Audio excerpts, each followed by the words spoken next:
नमस्कार, स्वागत है आपका। मैं हूं आपके साथ गुंजन। वोट फॉर गुड आप देख रहे हैं। पहले चरण के चुनाव के लिए नामांकन दाखिल करने का आज आखिरी दिन है। बीजेपी के स्टार प्रचारक नितिन गडकरी नागपुर में पर्चा दाखिल कर रहे हैं। नामांकन भरने से पहले गडकरी ने अपने घर पर पूजा पाठ की, घर वालों ने उनका तिलक किया और फिर वो नामांकन दाखिल करने के लिए निकल पड़े। इसके बाद नागपुर में उनका जबरदस्त रोड शो शुरू हुआ।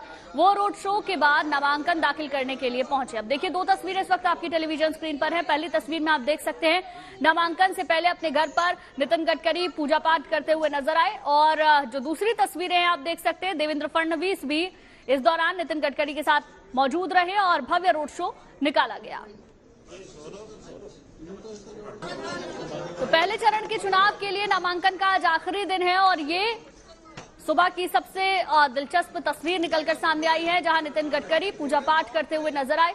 अपने घर से वो निकले और उसके बाद भव्य रोड शो उनका हुआ, जिसकी ये दूसरी तस्वीरें आप इस वक्त अपनी टेलीविजन स्क्रीन पर देख रहे हैं। तो सभी राजनीतिक पार्टियां पूरी तरीके से चुनाव प्रचार में जुट गई हैं। इसके अलावा नामांकन का आज आखिरी दिन है। पहले चरण के चुनाव का नामांकन का आज आखिरी दिन है। उससे पहले हर एक नेता, हर एक प्रत्याशी आमतौर पर पूजा पाठ करता हुआ नजर आता है और बिल्कुल इसी तरीके की तस्वीरें नितिन गडकरी की भी सामने आई। वहीं मेरठ सीट से बीजेपी के उम्मीदवार और टीवी कलाकार अरुण गोविल नामांकन भरने से पहले कल मेरठ पहुंचे और वहां औगड़नाथ मंदिर में जीत के लिए कामना की और आशीर्वाद लिया। दर्शन पूजन के बाद अरुण गोविल ने कहा कि जिसे परिभाषित राजनीति कहते हैं वो वह नहीं करेंगे। उन्होंने कहा कि बीजेपी जरूर 400 पार करेगी।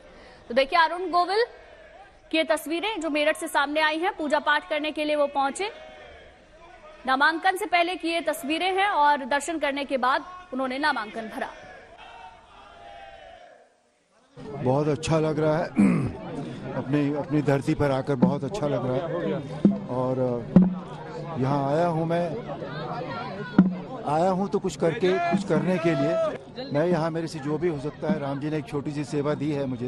पहली बात तो मैं अपने आप को उसमें प्रूव कर सकूं कि हाँ, उन्होंने एक ठीक आदमी को सेवा दी है और उसके बाद से जो भी होगा वो मैं इस धरती के लिए करूँगा, यहाँ के लोगों के लिए करूँगा, यहाँ के भाइयों और बहनों के लिए करूँगा।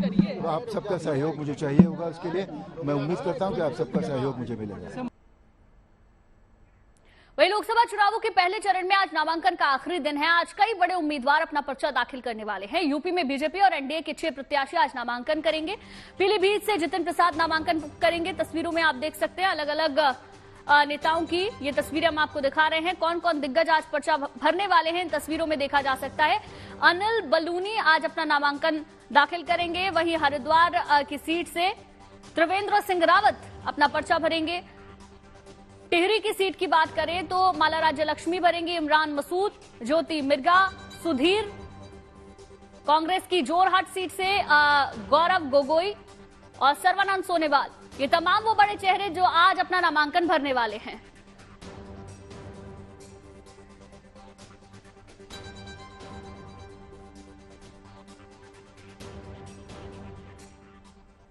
वहीं भारतीय जनता पार्टी ने 3 राज्यों एमपी, बिहार और पश्चिम बंगाल के लिए अपने स्टार प्रचारकों की लिस्ट जारी कर दी है। इन तीनों लिस्टों में प्रधानमंत्री नरेंद्र मोदी, पार्टी अध्यक्ष जेपी नड्डा, रक्षा मंत्री राजनाथ सिंह, गृह मंत्री अमित शाह, सड़क परिवहन और राज्य मंत्री नितिन गडकरी, उत्तर प्रदेश के मुख्यमंत्री योगी आदित्यनाथ और केंद्रीय मंत्री स्मृति ईरानी शामिल हैं। तो ये तमाम वो स्टार प्रचारकों के चेहरे जो चुनाव प्रचार में लगातार जुटे हुए हैं। प्रधानमंत्री मोदी, गृह मंत्री अमित शाह, रक्षा मंत्री राजनाथ सिंह, पार्टी के राष्ट्रीय अध्यक्ष जेपी नड्डा तीनों राज्यों में जनसभा करेंगे। 3 राज्यों के लिए बीजेपी के 40 दिग्गज नेताओं के नाम हैं। एमपी के लिए मोहन यादव, शिवराज सिंह चौहान, कैलाश विजयवर्गीय, ज्योतिरादित्य सिंधिया, सुरेश पचौरी समेत कई नेताओं को स्टार प्रचारक बनाया गया है। वहीं बिहार की अगर बात करें तो बिहार के लिए मनोज तिवारी, शहनवाज हुसैन, सम्राट चौधरी, गिरिराज सिंह समेत कई नेताओं को स्टार प्रचारक बनाया गया है। साथ ही साथ पश्चिम बंगाल की अगर बात करें तो हेमंता विश्व शर्मा, मिथुन चक्रवर्ती, मुख्तार अब्बास नकवी समेत कई नेता हैं जिनको बतौर स्टार प्रचारक बीजेपी ने यहां पर कमान सौंपी है। आपको याद दिला दें कि 19 अप्रैल को देश में लोकसभा चुनाव के तहत पहले चरण का मतदान होना है और उसके लिए स्टार प्रचारकों की ये सूची सामने आ चुकी है।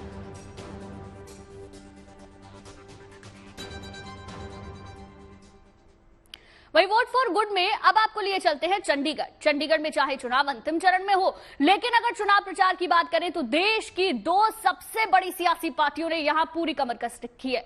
अभी तक चंडीगढ़ में बीजेपी और कांग्रेस में से किसी ने अपने उम्मीदवार का नाम घोषित नहीं किया है, लेकिन अगर प्रचार और प्रसार की बात करें तो सोशल मीडिया वॉर रूम्स तैयार करके अपनी अपनी पार्टियों को मजबूत करने के लिए दोनों दल अपने अपने तरीकों से कोशिश कर रहे हैं। देखिए चंडीगढ़ से JNT की ये खास रिपोर्ट।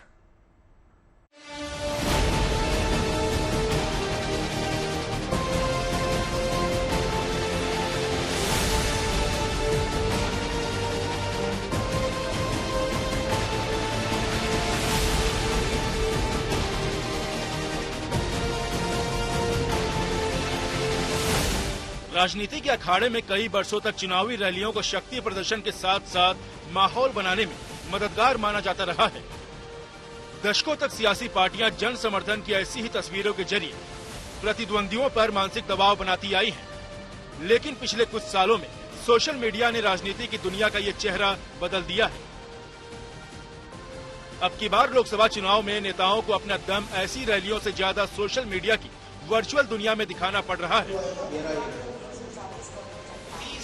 सरकारी सब आप कर रहे हैं और फिर ऊपर से ही बोलता है सुप्रीम कोर्ट का इंसल्ट कर रहा है। और क्या करें कैमरे से?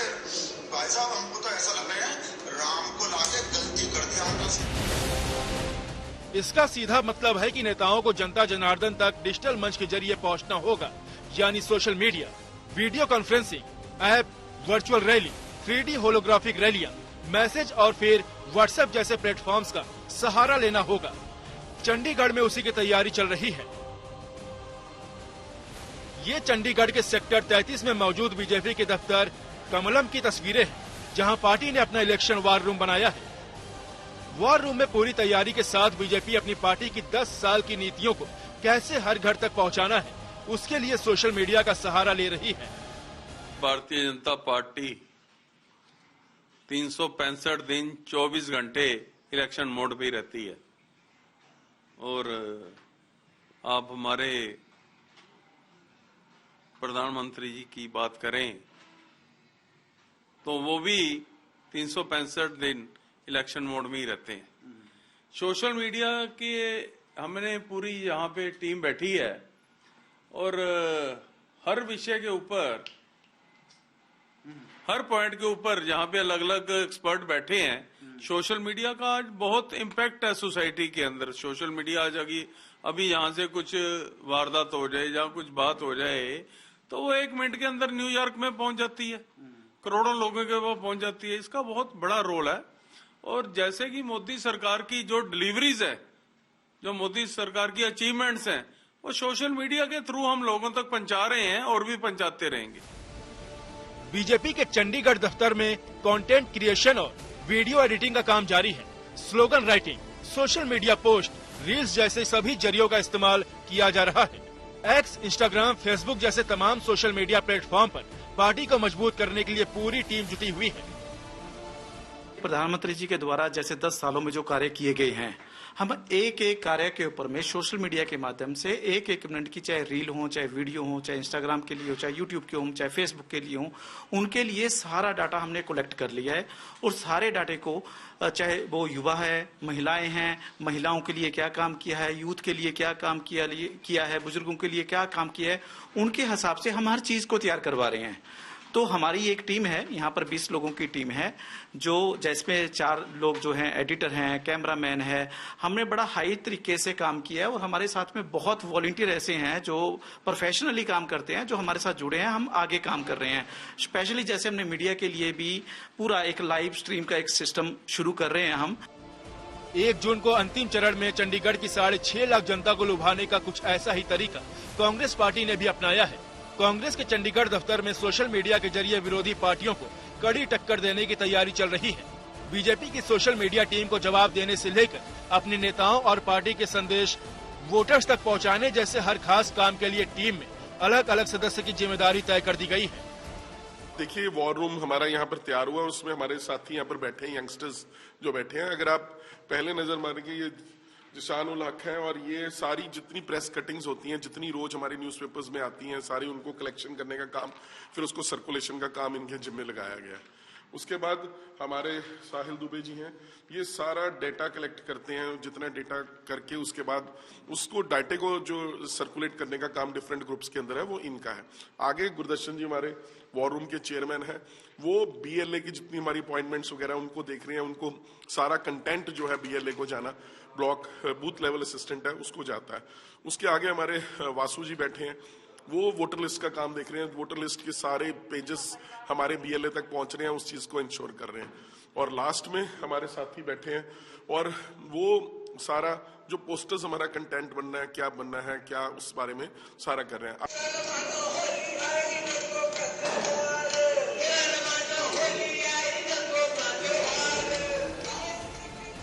चाहे अभी उम्मीदवार के नाम की घोषणा नहीं की गई हो, लेकिन सोशल मीडिया वॉर रूम तैयार करके हर घर तक कांग्रेस पार्टी अपनी बात पहुंचा रही है। यूं समझिए कि जितनी तैयारी जमीन पर चुनावी जंग के लिए दिख रही है, उससे कई गुना ज्यादा तैयारी सोशल मीडिया के रण में नजर आ रही है। सोशल मीडिया के लिए बहुत स्पेशल एम्फेसिस कांग्रेस पार्टी दे रही है। एक वॉर रूम का गठन हुआ है दिल्ली के अंदर, वहां पर हमारा सारा कंटेंट क्रिएशन क्रिएशन हमको मिल रहा है। जितने भी हर शाम को यहाँ पर मुद्दे निकलते हैं और जिन पे हम हाईलाइट करना चाहते हैं, वो इंफॉर्मेशन हम पास ऑन करते हैं, और उन्हीं के रिस्पेक्ट के जो हमारे डिफरेंट ग्रुप्स हैं, लोगों के अंदर डिसेमिनेशन ऑफ इंफॉर्मेशन की जाती है। यानी इधर बीजेपी डिजिटल प्लेटफॉर्म और टेक्नोलॉजी का इस्तेमाल करके चंडीगढ़ में 2024 की चुनावी दौड़ में बढ़त बनाने की पुरजोर कोशिश में जुट गई है, तो उधर कांग्रेस भी स्लॉग ओवर्स में धुआंधार बैटिंग के इरादे से चुनावी प्रचार के डिजिटल मैदान में उतर गई है। अब आगे आगे देखिए होता है क्या। चंडीगढ़ से ललित शर्मा के साथ bureau report, good news today. आजादी के बाद 1951 में देश में पहला आम चुनाव हुआ था, लेकिन तब से लेकर अब तक वक्त काफी अब आगे बढ़ चुका है, लिहाजा चुनाव के पैटर्न में भी काफी बदलाव हुआ है। सीटों से लेकर मतदाताओं की संख्या और खर्च तक में बड़ा बदलाव आया है। देखिए उसी से जुड़ी ये दिलचस्प रिपोर्ट।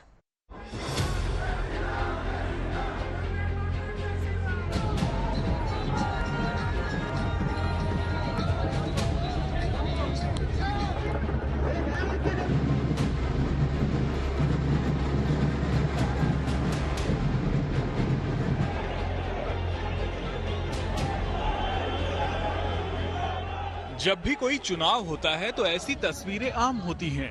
उम्मीदवार के समर्थन में नारेबाजी, पोस्टर, बैनर, जनसंपर्क।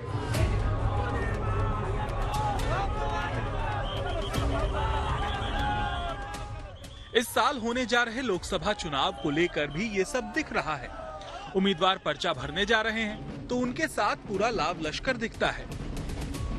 खासकर बड़ी पार्टियों के प्रत्याशियों के नामांकन से लेकर चुनाव प्रचार तक में गाड़ियों के काफिले, समर्थकों का हुजूम सब देखने को मिलता है। चुनाव पहले भी होते रहे हैं। 1951-1952 में देश का पहला आम चुनाव हुआ था और तब से लेकर आज तक बहुत बदलाव आ चुके हैं। पहले के चुनाव और अब के चुनाव की बात करें तो कई दिलचस्प बदलाव का पता चलता है। मसलन पहले लोकसभा चुनाव में कुल 489 सीटों के लिए मतदान हुआ था, जबकि अब सीटें बढ़कर 543 हो गई हैं।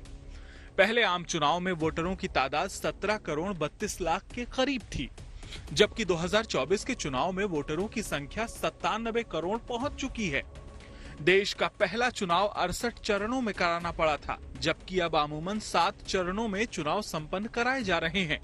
हालांकि सीटों के लिहाज से पहले भी उत्तर प्रदेश सबसे बड़ा राज्य था और अब भी है, लेकिन पहले 86 सीटें थी, अब 80 सीटें हैं। पहले आम चुनाव से लेकर अब तक मतदाताओं की संख्या में भी भारी इजाफा हुआ है। पहले आम चुनाव के मुकाबले अब करीब 80 करोड़ वोटर बढ़ चुके हैं। पहले 21 साल की उम्र होने पर ही मतदान का अधिकार था, तो अब 18 साल का होने पर वोट डालने का हक मिलता है। समय के साथ साथ चुनाव का तरीका भी बदल रहा है। पहले बैलेट पेपर से चुनाव होते थे, लेकिन टेक्नोलॉजी में विस्तार की वजह से अब ईवीएम यानी इलेक्ट्रॉनिक वोटिंग मशीन से चुनाव हो रहे हैं। एक बड़ा फंड ईवीएम की खरीद और इसके रखरखाव पर खर्च होता है। खर्च की अगर बात करें तो पहले आम चुनाव में 10.5 करोड़ रुपए खर्च हुए थे, यानी हर मतदाता पर महज 60 पैसे का खर्च आया था। हालांकि सबसे किफायती चुनाव 1957 में हुआ था, तब चुनाव पर 5.9 करोड़ रुपए खर्च हुए थे, यानी हर मतदाता पर महज 30 पैसे का खर्च। अगर बीते लोकसभा चुनाव की बात करें तो 2019 में करीब 6,600 करोड़ रुपए खर्च हुए थे। तब मतदाता की संख्या करीब 91.2 करोड़ थी और खर्च बढ़कर 72 रुपए प्रति मतदाता पहुंच गया।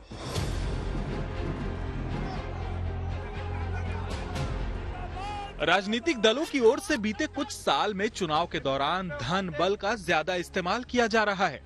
हालांकि उस पर भी चुनाव आयोग की नकेल कसी है। ईवीएम और वीवीपैट के जरिए मतदान से चुनाव में पारदर्शिता आई है। चुनाव आयोग ये तय करता है कि एक उम्मीदवार की खर्च की सीमा कितनी होगी। पहले आम चुनाव में एक उम्मीदवार की अधिकतम खर्च सीमा 25,000 रुपए थी, जो चुनाव दर चुनाव बढ़ते बढ़ते 2024 में 95 लाख रुपए तय की गई है। यानी एक उम्मीदवार अगर 95 लाख रुपए से ज्यादा खर्च करता है तो उसके लिए आगे मुश्किल हो सकती है, क्योंकि उम्मीदवारों को एक एक खर्च का हिसाब देना पड़ता है। चुनाव आयोग की तय की गई खर्च की अधिकतम सीमा में हर तरह के खर्च की रकम होती है। सार्वजनिक बैठक, रैली, विज्ञापन, पोस्टर, बैनर, वाहन, चाय, बिस्किट, समोसे और गुब्बारे तक का खर्च इसमें शामिल होता है और हर खर्च की कीमतें भी निर्धारित होती हैं। Bureau report, good news today. और अब वक्त है ये पब्लिक है का। आप जानते हैं सबसे बड़े चुनाव का नगाड़ा बज चुका है। राजनीतिक युद्ध के मैदान में बड़े बड़े सूरमा रथ पर सवार होकर जुबानी ब्रह्मास्त्रों की बारिश कर रहे हैं। इसी बीच सियासी मैदान का एक बड़ा सूरमा ईडी की हिरासत में चला गया है, लेकिन कमाल यह है कि हिरासत से ही वो ऐसी मिसाइलें दाग रहा है जिनके गिरने से युद्ध के मैदान में खलबली मच रही है। देखिए हमारी खास पेशकश, ये पब्लिक है।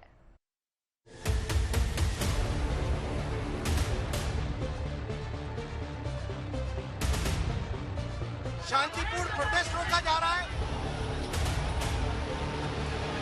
भारत माता की। मेहरबान कदरदान साहिबान, है कहां आपका ध्यान? भूल गए क्या दिल्ली का रामलीला मैदान? यही वो मैदान है जहां साल 2011 में अन्ना हजारे के साथ बैठकर अरविंद केजरीवाल ने आम आदमी पार्टी का ताना बाना तैयार किया था। छीनी छीनी बीनी आपकी चदरिया। एक बार फिर रामलीला मैदान का मंच तैयार है। इस बार चदरिया बुनने के लिए नहीं, बल्कि पहले से बुनी गई चदरिया में लगे शराब घोटाले के दाग को धोने के लिए। साल 2011 में इसी रामलीला मैदान पर कांग्रेस के कथित भ्रष्टाचार के खिलाफ टीम अन्ना ने आवाज बुलंद की थी। इस बार बीजेपी के कथित अत्याचार के खिलाफ टीम केजरीवाल ने ऐलाने जंग किया है।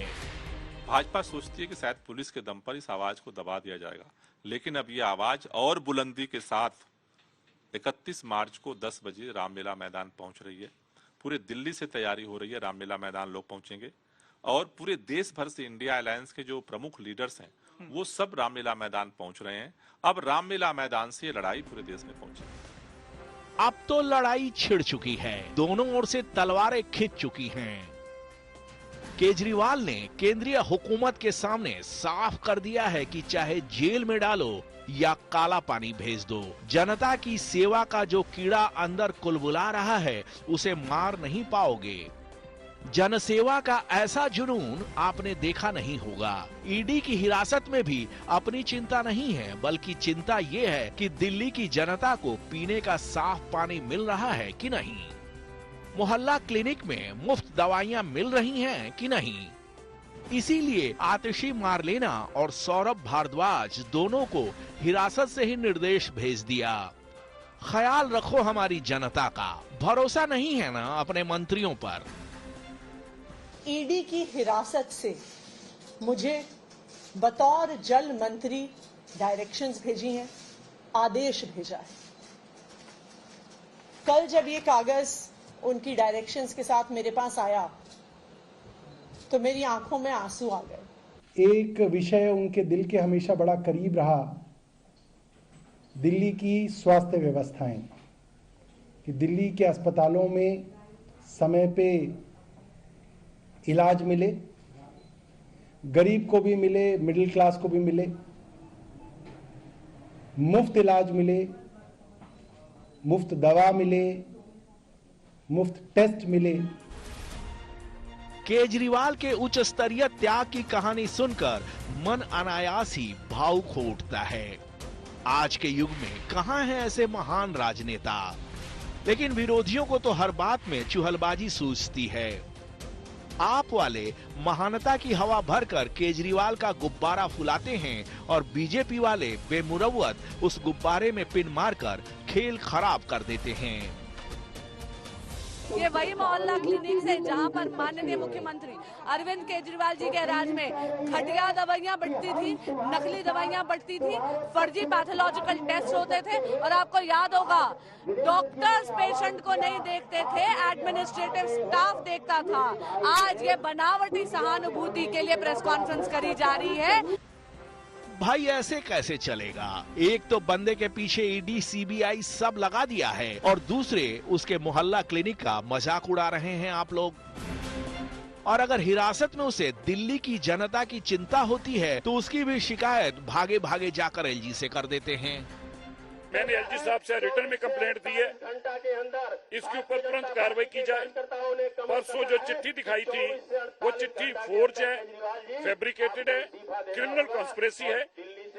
उसके ऊपर मुकदमा दर्ज किया जाए, आतिशी जी के ऊपर कार्रवाई की जाए। आतिशी जी को ऐसी चिट्ठी इलीगल मुख्यमंत्री के दफ्तर को इस्तेमाल करके प्रोड्यूस करने में बर्खास्त किया जाए। भलाई का तो जमाना ही नहीं रहा भाई, हर चीज की शिकायत ही करोगे तो कोई पॉलिटिक्स कैसे करेगा? शराब नीति बनाई तो शिकायत, नीति वापस ले ली तो शिकायत, जेल से सरकार चलाए तो शिकायत, हिरासत में जनता की चिंता करे तो शिकायत। फिर तो आप ही करो पॉलिटिक्स, दूसरे अपनी दुकान बढ़ा लेते हैं। चलिए इसी के साथ हमारी खास पेशकश में फिलहाल के लिए बस इतना ही, लेकिन अच्छी खबरों के लिए आप देखते रहिए गुड न्यूज टुडे।